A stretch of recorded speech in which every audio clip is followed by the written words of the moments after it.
ನಮಸ್ಕಾರ. ಕ್ಸೈ double C plus proton ಕಣದ ಹಿರಿಯ ಸೋದರ ಪತ್ತೆಯಾದಾಗ ಬಹಳ ಪ್ರಾಚೀನ ಕಾಲದಿಂದಲೂ ಮಾನವ ದ್ರವ್ಯದ ಅಂದರೆ ಪದಾರ್ಥದ ಅತಿ ಸೂಕ್ಷ್ಮ ಸ್ವರೂಪವನ್ನು ತಿಳಿಬೇಕಂತಕ್ಕಂಥ ಕುತೂಹಲವನ್ನು ತಳೆದಿದ್ದಾನೆ. ವಸ್ತುವನ್ನು ಮತ್ತೆ ಮತ್ತೆ ಹೊಡಿತಾ ಹೋದರೆ ಕೊನೆಗೆ ಇನ್ನೂ ಒಡೆಯಲು ಸಾಧ್ಯ ಇಲ್ಲದೆ ಇರುವಂಥ ಅತಿ ಸಣ್ಣ ಘಟಕವೊಂದನ್ನು ತಲುಪ್ತೀವಿ ಅಂತಕ್ಕಂಥ ಕಲ್ಪನೆಯನ್ನು ಪ್ರಾಚೀನ ಗ್ರೀಕ್ ಚಿಂತಕನಾದಂಥ ಡೆಮೋಕ್ರಟಿಸು ಸಾಮಾನ್ಯ ಶಕೆ ಪೂರ್ವ 5ನೇ ಶತಮಾನದಲ್ಲೇ ಮಂಡಿಸಿದ್ದ. ಆತ ಈ ಘಟಕವನ್ನು ಆಟೋಮೋಸ್ ಅಂದರೆ ಒಡೆಯಲಾಗುವುದು ಅಂತ ಕರೆದ. ಇದೇ ಸಂದರ್ಭದಲ್ಲಿ ಭಾರತೀಯ ವೈಶ್ಲೇಷಿಕ ತತ್ವದ ಆಚಾರ್ಯನಾದಂಥ ಕಣದ ಕೂಡ ಪದಾರ್ಥದ ಅತಿ ಸೂಕ್ಷ್ಮ ಘಟಕದ ಪರಿಕಲ್ಪನೆಯನ್ನು ನಿರೂಪಿಸಿ ಅದನ್ನು ಅಣು ಅಂತ ಕರೆದಿದ್ದ. ಆದರೆ ಆಧುನಿಕ ವಿಜ್ಞಾನ ಒಡೆಯಲಾಗದ ದ್ರವ್ಯದ ಕೊನೆಯ ಹಂತ ಯಾವುದು ಅನ್ನೋದರ ನಿರಂತರ ಹುಡುಕಾಟದಲ್ಲಿದೆ. ಇದನ್ನು ಪರಮಾಣು ಸಿದ್ಧಾಂತದ ಮೂಲಕ ಕಟ್ಟಲಾಗಿದೆ. ಆಧುನಿಕ ಪರಮಾಣು ಸಿದ್ಧಾಂತಕ್ಕೆ ವೈಜ್ಞಾನಿಕ ರೂಪವನ್ನು 1803ರಲ್ಲಿ ಇಂಗ್ಲಿಷ್ ವಿಜ್ಞಾನಿ ಜಾನ್ ಡಾಲ್ಟನ್ ನೀಡ್ತಾನೆ. ಆತನ ಪ್ರಕಾರ ಪ್ರತಿಯೊಂದು ಮೂಲಧಾತುನು ಕೂಡ ಅಂದರೆ ಎಲಿಮೆಂಟ್ ಕೂಡ ತನ್ನದೇ ವಿವಿಧ ಪರಮಾಣುಗಳಿಂದ ನಿರ್ಮಾಣಗೊಳ್ಳುತ್ತೆ. ಪರಮಾಣುಗಳು ರಾಸಾಯನಿಕ ಕ್ರಿಯೆಗಳಲ್ಲಿ ಕೇವಲ ಮರುಸಂಯೋಜನೆಗೊಳ್ತವೆ, ಮರುಜೋಡಣೆಗೊಳ್ತವೆ, ಆದರೆ ಅವು ಎಂದಿಗೂ ನಾಶ ಆಗೋದಿಲ್ಲ. ಡಾಲ್ಟನ್ನ ಈ ನಿರೂಪಣೆ ರಸಾಯನ ವಿಜ್ಞಾನದಲ್ಲಿ ಪ್ರಮಾಣಾತ್ಮಕ ಅಧ್ಯಯನಕ್ಕೆ ಅಂದರೆ ಕ್ವಾಂಟಿಟೇಟಿವ್ ಸ್ಟಡಿಗೆ ಬಹಳ ಗಟ್ಟಿಯಾದ ನೆಲೆಯನ್ನು ಒದಗಿಸಿತು. 1897ರಲ್ಲಿ ಜೆ ಥಾಮ್ಸನ್ ಕ್ಯಾಥೋಡ್ ಕಿರಣಗಳ ಅಧ್ಯಯನದ ಮೂಲಕ ಎಲೆಕ್ಟ್ರಾನನ್ನು ಪತ್ತೆ ಹಚ್ಚಿದ ನಂತರ ಪರಮಾಣುವಿನ ಸೂಕ್ಷ್ಮವಾದ ಇತರ ಕಣಗಳು ಇರೋದು ಗೊತ್ತಾಗುತ್ತೆ. ಜೆ ಥಾಮ್ಸನ್ ಪರಮಾಣು ಮಂಡಿಸಿದಂಥ ಪರಮಾಣು ಮಾದರಿನಲ್ಲಿ ಧನ ಆವಿಷ್ಟದ ಗೋಳದ ಒಳಗಡೆ ಋಣ ಆವಿಷ್ಟದ ಎಲೆಕ್ಟ್ರಾನ್ಗಳು ಅಂಟಿಕೊಂಡಿರ್ತವೆ. ಇದನ್ನು ಪ್ಲಂಬ್ ಪುಡಿಂಗ್ ಮಾದರಿ ಅಂತ ಕರೀತಾರೆ. 1911ರಲ್ಲಿ ಅರ್ನೆಸ್ಟ್ ರದರ್ಫೋರ್ಡ್ ಚಿನ್ನದ ಹಾಳೆ ಮೇಲೆ ಪ್ರಯೋಗಗಳನ್ನು ಮಾಡಿದ ಮೂಲಕ ಪ್ರಯೋಗಗಳನ್ನು ಮಾಡಿ ಪರಮಾಣುವಿನ ಮಧ್ಯದಲ್ಲಿ ಅತಿ ಸಣ್ಣ ಆದರೆ ದಟ್ಟವಾದಂಥ ಕೇಂದ್ರ ಇದೆ ಅಂತ ತೋರಿಸ್ಕೊಡ್ತಾನೆ. ಪರಮಾಣುವಿನ ಬಹುಭಾಗ ಖಾಲಿ ಸ್ಥಳ ಆಗಿದ್ದು ಧನ ಆವಿಷ್ಟ ಅಂದರೆ ಪಾಸಿಟಿವ್ ಚಾರ್ಜ್ ಹೊಂದಿರತಕ್ಕಂಥ ಕಣಗಳು ಕೇಂದ್ರದಲ್ಲಿದ್ದಾವೆ ಅಂತ ಇದರಿಂದ ತಿಳಿದು ಬರ್ತದೆ. 1917ರಲ್ಲಿ ರದರ್ಫೋರ್ಡ್ ಪ್ರೋಟಾನನ್ನು ಗುರುತಿಸ್ತಾರೆ. ಹೈಡ್ರೋಜನ್ ಪರಮಾಣುವಿನ ಬೀಜ ಮತ್ತು ಅದರ ಕೇಂದ್ರವೇ ಪ್ರೋಟಾನ್ ಅನ್ನೋದು ಸ್ಪಷ್ಟವಾಗಿ ಗೊತ್ತಾಗುತ್ತೆ. ಮೂಲಧಾತುವಿನ ಸ್ವರೂಪ ಅನ್ನೋದು ಎಲಿಮೆಂಟ್ ಸ್ವರೂಪವನ್ನು ಅದರ ಬೀಜ ಮತ್ತು ಕೇಂದ್ರದಲ್ಲಿರ್ತಕ್ಕಂಥ ಪ್ರೋಟಾನ್ಗಳ ಸಂಖ್ಯೆ ನಿರ್ಧಾರ ಮಾಡುತ್ತೆ ಅನ್ನೋದು ಸ್ಥಿರವಾಗಿ ವೈಜ್ಞಾನಿಕ ವಲಯದಲ್ಲಿ ಗಟ್ಟಿಗೊಳ್ಳುತ್ತೆ. 1913ರಲ್ಲಿ ನೀಲ್ಸ್ ಬೋರ್ ಪರಮಾಣುವಿನ ಹೊಸ ಮಾದರಿಯನ್ನು ಮಂಡಿಸಿ ಎಲೆಕ್ಟ್ರಾನ್ಗಳು ಬೀಜದ ಅಂದರೆ ಕೇಂದ್ರದ ಸುತ್ತ ನಿರ್ದಿಷ್ಟ ಶಕ್ತಿ ಪಥಗಳಲ್ಲಿ ಚೈತನ್ಯದ ಪಥಗಳಲ್ಲಿ ಸಂಚರಿಸ್ತೇವೆ ಅಂತ ಹೇಳ್ತಾನೆ. ಒಂದು ಚೈತನ್ಯ ಪಥದಿಂದ ಇನ್ನೊಂದಕ್ಕೆ ಚಲಿಸಬೇಕಾದ್ರೆ ಬೆಳಕನ್ನು ನಾವು ಹೊರಸೂಸ್ತೇವೆ ಅಥವಾ ಹೀರ್ಕೊಳ್ತಕ್ಕಂಥ ಕ್ರಿಯೆ ನಡೆಯುತ್ತೆ ಅಂತ ಆತ ವಿವರಣೆಯನ್ನು ಕೊಡ್ತಾನೆ.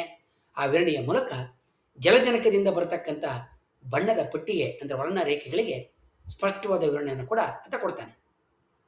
1932ರಲ್ಲಿ ಜೇಮ್ಸ್ ಚಾಡ್ವಿಕ್ ಬೀಜದಲ್ಲಿರ್ತಕ್ಕಂಥ ನ್ಯೂಟ್ರಾನನ್ನು ಕಂಡುಹಿಡಿತಾನೆ. ನ್ಯೂಟ್ರಾನು ಯಾವುದೇ ಆವಿಷ್ಟವನ್ನು ಹೊಂದಿಲ್ಲದೆ ಇರತಕ್ಕಂಥ ತಟಸ್ಥ ಕಣ.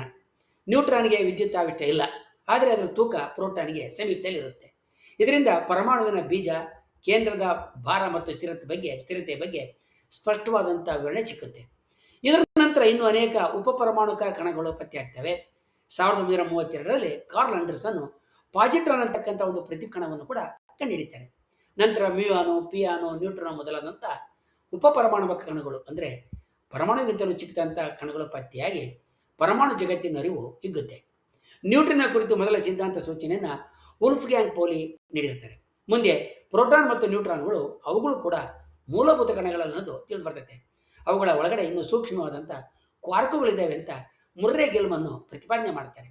ಇಂದಿನ ಪ್ರಮಾಣಿತ ಕಣಮಾದರಿ ಅಂದರೆ ಸ್ಟ್ಯಾಂಡರ್ಡ್ ಶಿಷ್ಟ ಕಣಮಾದರಿ ಪ್ರಕಾರ ದ್ರವ್ಯ ಅಥವಾ ಪದಾರ್ಥ ಕ್ವಾರ್ಕುಗಳು, ಲೆಪ್ಟಾನ್ಗಳು ಮತ್ತು ಬಲವಾದ ವಾಹಕ ಕಣಗಳಿಂದ ಬಲಗಳನ್ನು ವರ್ಗಾಯಿಸ್ತಕ್ಕಂಥ ಕಣಗಳಿಂದ ನಿರ್ಮಿತಗೊಂಡಿದ್ದಾವೆ.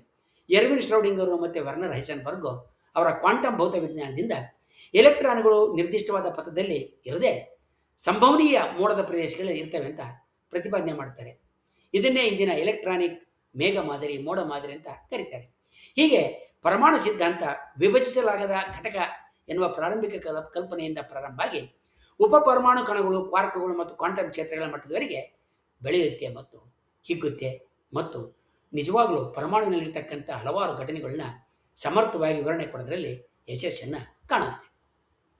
ಆಧುನಿಕ ಭೌತ ವಿಜ್ಞಾನದಲ್ಲಿ ಪರಮಾಣುವಿಗಿಂತಲೂ ಅತಿ ಸೂಕ್ಷ್ಮ ಮಟ್ಟದಲ್ಲಿ ದ್ರವ್ಯದ ರಚನೆಯನ್ನು ಅರಿಯುವ ಪ್ರಯತ್ನಗಳಲ್ಲಿ ಕೆಲವು ಹೊಸ ಕಣಗಳ ಪತ್ತೆ ಮಾನವನ ಜ್ಞಾನಕ್ಕೆ ಮಹತ್ವವಾದ ತಿರುವುಗಳನ್ನು ನೀಡುತ್ತೆ.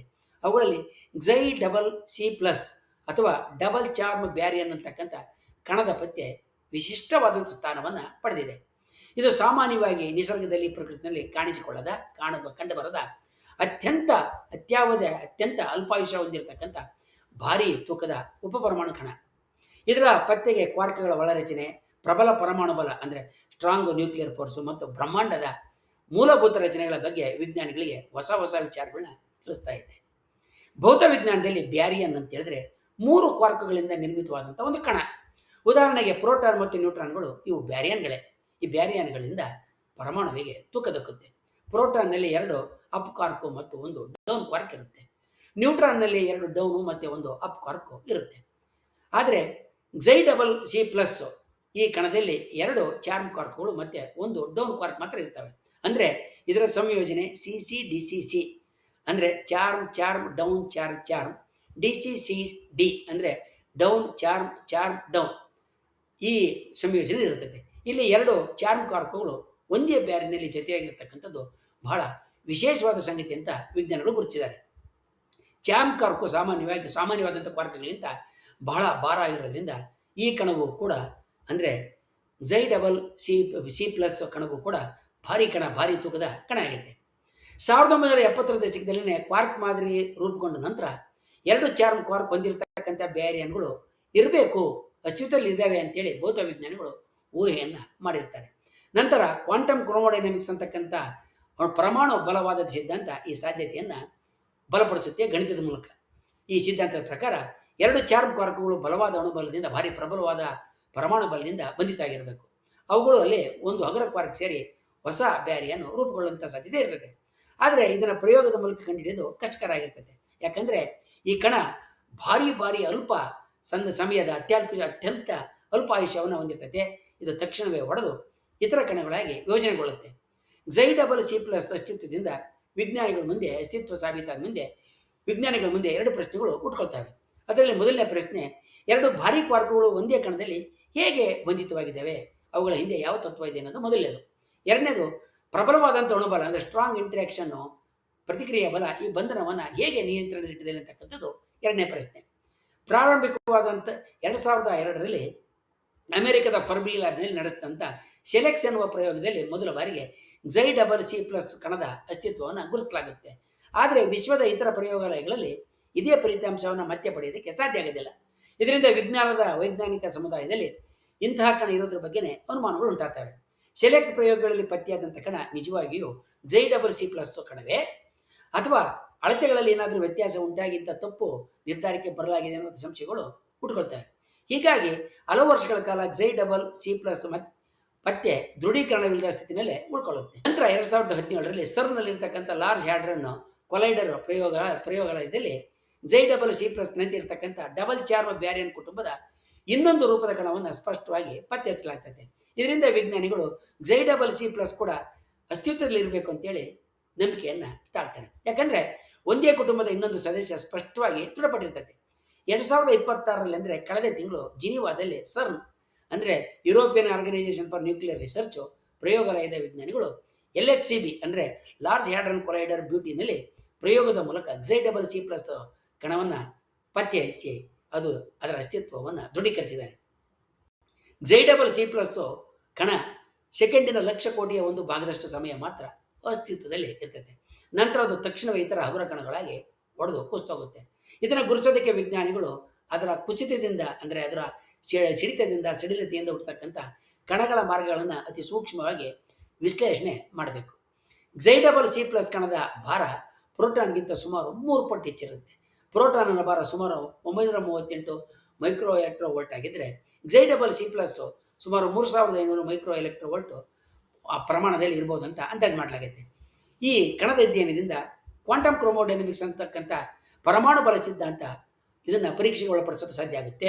2 ಭಾರೀ ಕ್ವಾರ್ಕ್ಗಳ ಪರಸ್ಪರ ಅಂತಕ್ರಿಯೆಯನ್ನು ನೇರವಾಗಿ ಅಧ್ಯಯನ ಮಾಡೋದಕ್ಕೆ ಸಾಧ್ಯ.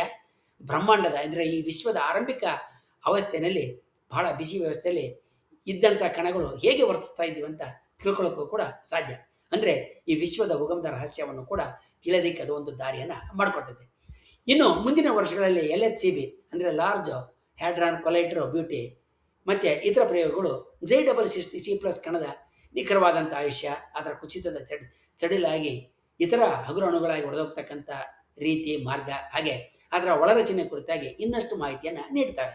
XY++ ಕಣದ ಪತ್ತೆ ಕೇವಲ ಮತ್ತೊಂದು ಹೊಸ ಕಣ ಕಂಡುಹಿಡಿದಂಥ ಘಟನೆ ಮಾತ್ರ ಅಲ್ಲ, ಅದು ದ್ರವ್ಯದ ಅತಿ ಆಳದ ರಚನೆಯನ್ನು ಅರಿತಕ್ಕಂಥ ಮಾನವನ ಪ್ರಯತ್ನದ ಒಂದು ಮಹಾನ್ ಹಂತಾಗೈತೆ, ಮಹತ್ವದ ಹಂತಾಗೈತೆ. 2 ಚಾರ್ಮ್ ಕ್ವಾರ್ಕ್ಗಳು ಒಂದೇ ಬೇರಿಯನ್ನಲ್ಲಿ ಸ್ಥಿರವಾಗ್ತಕ್ಕಂಥ, ಗಟ್ಟಿಯಾಗಿ ನಿಲ್ತಕ್ಕಂಥ ವಿಧಾನಗಳಿಗೆ ಕಾರಣಗಳನ್ನು ತಿಳಿದುಕೊಳ್ಳೋದಕ್ಕೆ, ಹಾಗೆಯೇ ಭೌತ ವಿಜ್ಞಾನಕ್ಕೆ ಅದು ಹೊಸ ದಿಕ್ಕನ್ನು ನೀಡ್ತಾ ಇದೆ. ಸೂಕ್ಷ್ಮ ಕಣಗಳ ಲೋಕದಲ್ಲಿ ಇರ್ತಕ್ಕಂಥ ಸೂಕ್ಷ್ಮ ಕಣಗಳ ಲೋಕದಲ್ಲಿ ಇಂತಹ ಪ್ರತಿಯೊಂದು ಪತ್ತೆಯೂ ಕೂಡ ವಿಶ್ವದ ಮೂಲಭೂತ ನಿಯಮಗಳನ್ನ ಇನ್ನಷ್ಟು ಸ್ಪಷ್ಟವಾಗಿ ತಿಳ್ಕೊಳ್ಳೋದಕ್ಕೆ ನಮಗೆ ನೆರವಾಗುತ್ತೆ. ಭೌತ ವಿಜ್ಞಾನದಲ್ಲಿ, ಖಗೋಳ ವಿಜ್ಞಾನದಲ್ಲಿ ಊಹಾತೀತವಾದಂಥ ನಿಸರ್ಗದ ಸತ್ಯಗಳು ಮರೆಯಾಗಿದ್ದಾವೆ. ನಮ್ಮ ಕಣ್ಣಿಗೆ ಕಾಣದಂತೆ ಹುದುಗಿದ್ದಾವೆ. ಈ ಮೂಲ ಸತ್ಯಗಳನ್ನು ಹುಡುಕ್ತಕ್ಕಂಥದ್ದು ವಿಜ್ಞಾನದ ಗುರಿ. ಪ್ರತಿಯೊಂದು ಮೂಲ ಸತ್ಯವು ಹೊಸ ಬೆಳಗನ್ನು, ಹಾಗೆಯೇ ಮನುಷ್ಯನ ಜ್ಞಾನವನ್ನು ಹಿಗ್ಗಿಸುತ್ತೆ ಮತ್ತು ಮಾನವನನ್ನು ಹೆಚ್ಚು ಅರಿವುಳ್ಳವನಾಗಿ ಮಾಡುತ್ತೆ ಮತ್ತು ವಿಶ್ವವನ್ನು ಅರಿಯೋದಕ್ಕೆ, ಅವನನ್ನು ಸತ್ಯದ ಕಡೆಗೆ ಹಲವು ಹೆಜ್ಜೆಗಳು ಮುಂದೆ ಒಯ್ಯುತ್ತೆ. ಮುಂದಿನ ವಿಡಿಯೋದಲ್ಲಿ ನಾವು ವಿಜ್ಞಾನದ ಇಂಥ ಅದ್ಭುತ ನಿಸರ್ಗ ಕುರಿತಾದಂಥ ಸತ್ಯಗಳ ಹುಡುಕಾಟದ ಬಗ್ಗೆ ತಿಳ್ಕೊಳ್ಳೋಣ. ವಂದನೆಗಳು.